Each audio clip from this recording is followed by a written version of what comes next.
Well, a special welcome to the Bring Your Own Grief Network studios for all of you who share this journey of hope and healing with me. Today we're going to have a little fun in this episode. First, I am, as always, your humbled and honored host, R. Glenn Kelly. Now, we've all heard them, those kindly comments from well-wishers, things that didn't come out right, but came out anyway. Things said with a sweet smile and a gentle hand on your shoulder that made you just want to kick them right in the knee, you know? Well, I put together 10 of the most common grief condolences here in this episode, including the ones that went through my ears like fingernails on a chalkboard after I lost my son. And I'm going to tell you what they were. Then, just for kicks, I'm going to tell you how I replied. Well, full disclosure, not exactly how I replied, but let's just say how I wanted to reply. So, if you'd like to secretly respond with me now back to those well-wishers who just couldn't stop from saying the wrong things to you after your loss, stick around for this episode. Snarky Replies to Grief Condolences.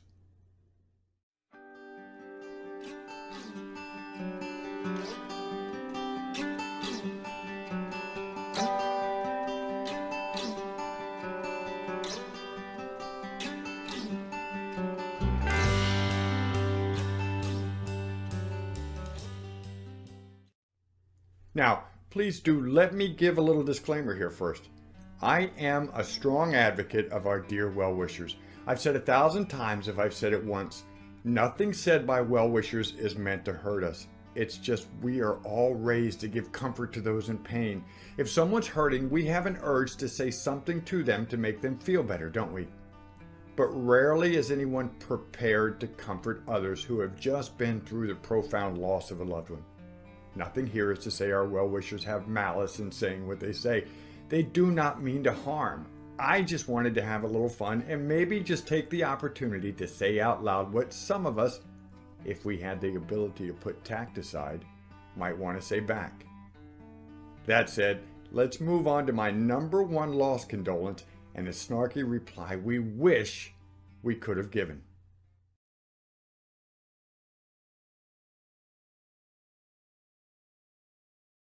Number one. Yeah, you look here, son. God never gives us more than we can handle, does he? What? Now, look, I suppose God just came right down and laid that little grain of knowledge on you, didn't he? Or did you find that on a bumper sticker somewhere and you held that cerebral nugget in your brain until the right time came along? Either way, you must be right, because as a matter of fact, he's testing me again right at this moment. And guess what? This is more than I care to handle right now, so good day, sir. Number two. Well, cuz, I know exactly what you're going through. I lost my dog last year, so I know how you feel. Aw, bless your heart, friend. Thank you so much. And I'm so sorry for your loss as well. For the life of me, I'm really not sure how I missed hearing about old Rover passing away, but geez, I guess it kind of explains why you spend so much time down at Murphy's Pub, with the deep mourning and all. But you really think you know how I feel? Well, why don't you sit right down here, friend, and let me tell you exactly what you don't know about how I feel. Or go order yourself some more grief relief down at the bar and grill. It's up to you. Number three. Son, I heard that God takes the really good ones to be only his special angels. Wow, thanks. I never thought of that. I feel so much better now. Except, that reminds me, I've got to go. I better get back to my charity work right now. Maybe I could even get in some extra volunteer stuff down at the hospital. After all, he takes the good ones early, like you said, so if I want God to take me long before my time, I'd better get right on that, right?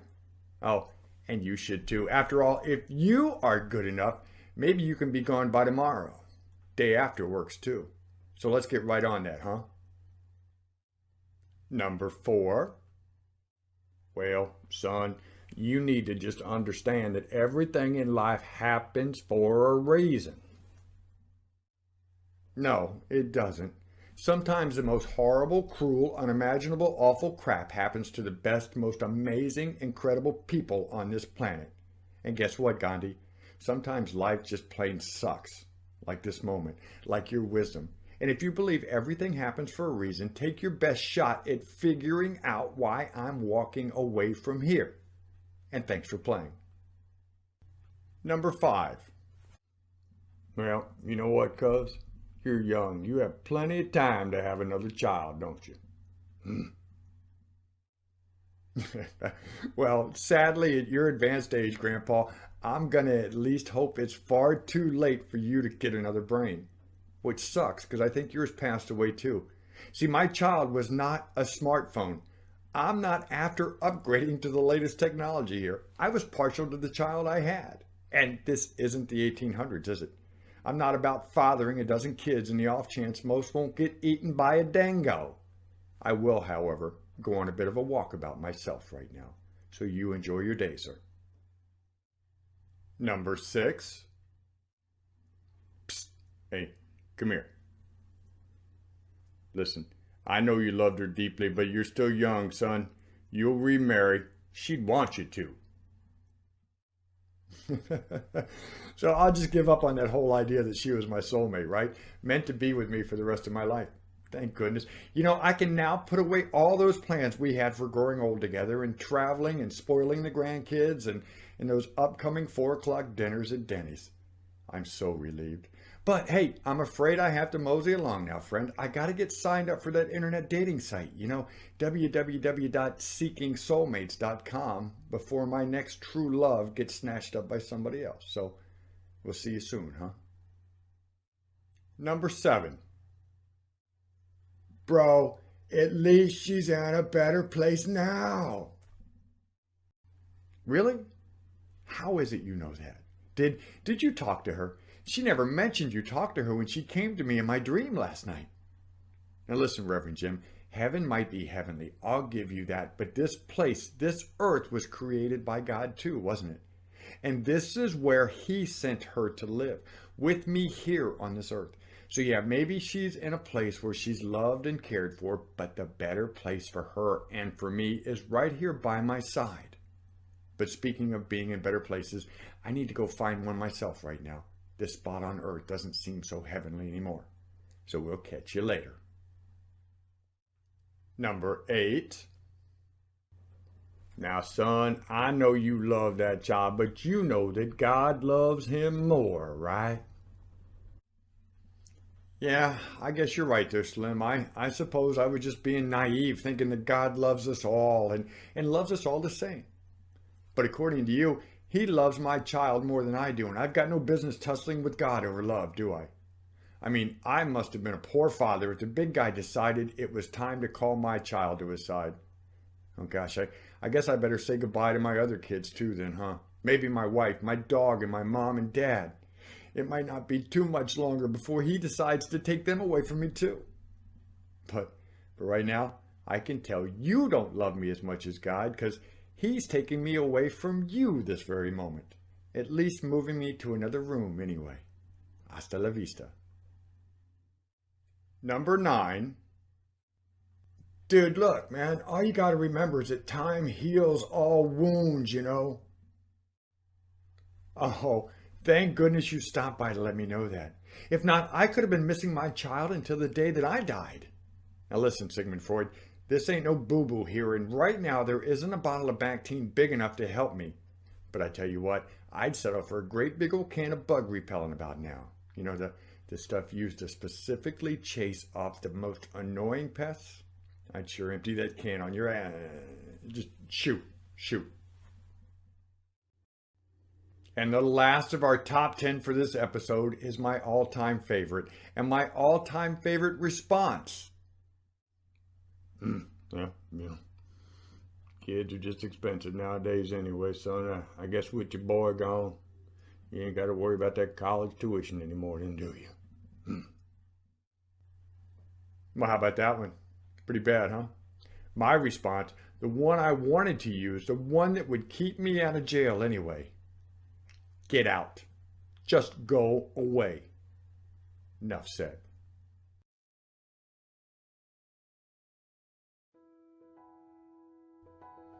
Hey, so listen, that's it for this special episode, Snarky Replies to Grief Condolences. Remember, be kind to our well-wishers. They don't mean to be insensitive.